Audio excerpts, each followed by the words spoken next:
안녕하십니까 여러분. 저는 독립영화 만드는 영화 소설공인 채널맥의 김홍익 감독입니다.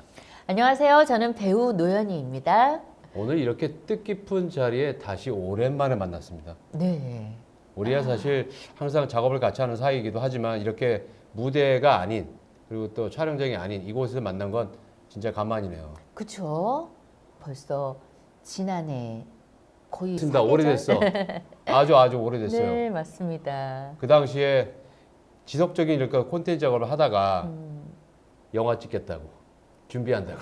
맞아요. 저희가 코로나 때 영영세라는 영화보다 더 영화 같은 세상 이야기로 저희가 지속적으로 작업을 하다가 영화 촬영하면서 잠시 중단을 했다가 다시 또 문을 열게 됐습니다. 실제로 네. 이렇게 노 배우님과 저는 지속적인 이제 영화 작업을 하고 있는데 우리가 이렇게 뜻깊은 자리를 만나서 오늘 하려고 하는 게 있어요.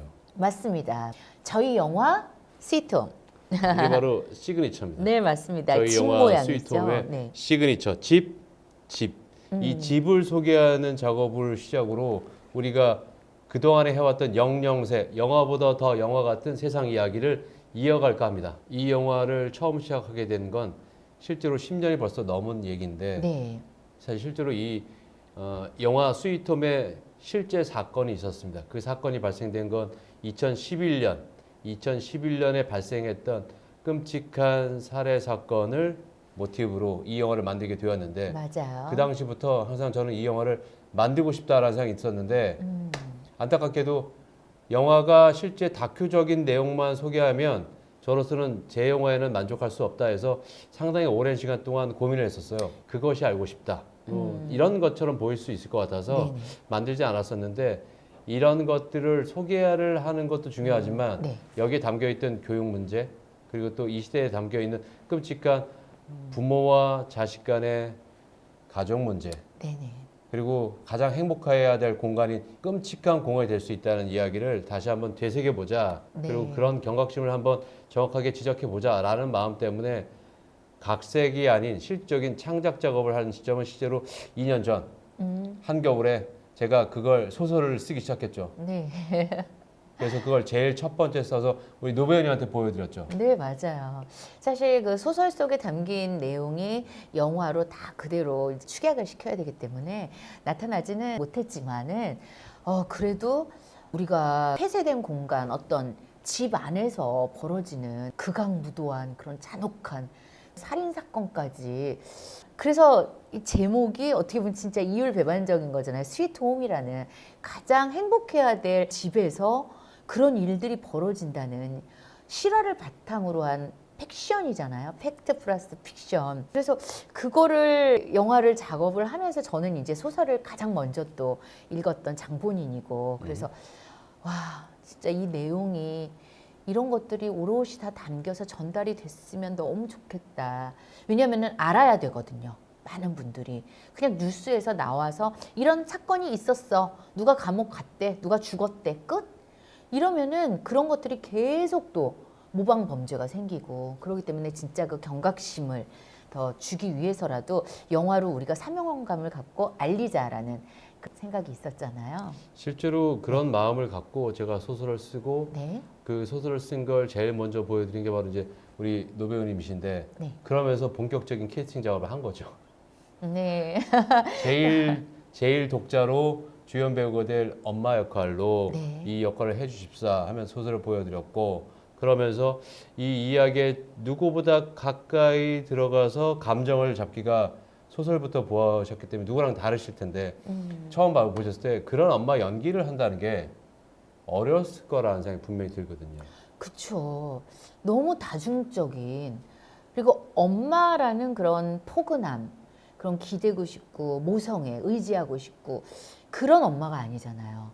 이 엄마는 근데 여기 전교 1등 내 새끼에서 더 나아가서 전국 1등 내 새끼 자식이 아무리 전교 1등을 한다고 한들 늘 못마땅한 전국 1등이 아니기 때문에 넌 등신이야. 너는 세상에서 나가서 할 줄 아는 게 아무것도 없어. 이 바보 멍충아. 그래서 자식을 계속 모질이로 만드는 그런 엄마잖아요.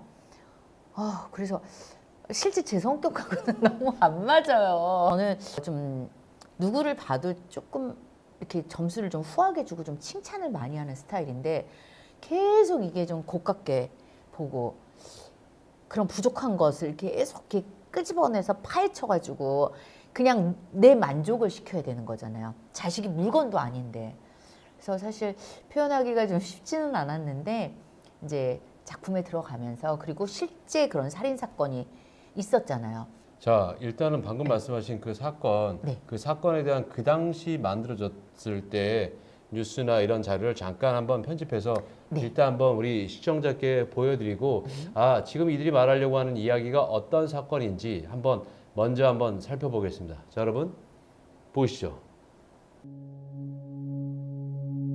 고3 수험생이 어머니를 살해했습니다. 뿐만 아니라 8개월이나 방치했습니다. 반에서 1, 2등을 다투던 우등생. 하지만 어머니는 전교 1등도 아닌 전국 1등, 또 서울대 법대만을 강요했습니다. 이 비뚤어진 학벌 지상주의는 결국 아들이 어머니를 살해하는 끔찍한 결과를 낳고 말았습니다. 5차례에 걸쳐서 200대를 맞았는데 이 골프채라든지 야구 방망이 같은 것들로 맞았다고 합니다. 국가수 조사를 해보니까 당시에 입은 바지에서 이 지구내 혈흔까지 발견이 됐습니다. 나중에 어떻게 판결이 몇 년? 그 당시는 아주 놀라운 판결이 나왔어요. 사실 존속살해라는 게 세상에서 가장 끔찍한 범죄라고들 그렇죠. 말을 하죠. 네네. 그런데 이 판결을 할 때 법정에서는 상당히 인정할 만한 이유가 있다라고 해서 중형일 수밖에 없었으나 짧은 기간의 형량을 받았어요. 저는 정확히 알고 있는데 네. 생각보다 아주 짧은 기간에. 그러니까요. 그 결과만 놓고 봤을 때는 살인을 했는데 저거밖에 안 나와? 이럴 수도 있겠지만은 그런 납득될 만한 그런 주변인들의 어떤 증언이나 그런 것 때문에 판결이 그렇게 나왔다고 저도 알고 있어요. 되풀이해서 얘기해 보자면 네. 그동안에 계속 자기의 성적을 위조하고 있었어요.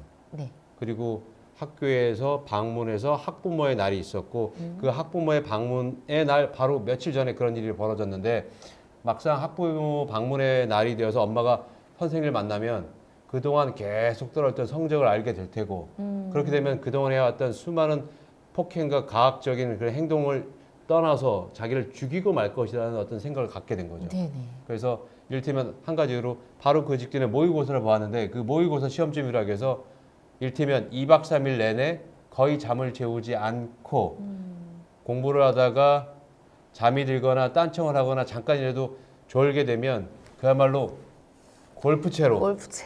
골프채로 아, 합쳐서 한 200여 대를 때리는 그런 끔찍한 네네. 일을 지속적으로 벌였던 엄마의 행포를 알고 있기 때문에 아들은 흔히 말하는 그 공포 속에서 엄마를 그렇게 했다라고 법정도 이해했습니다. 네.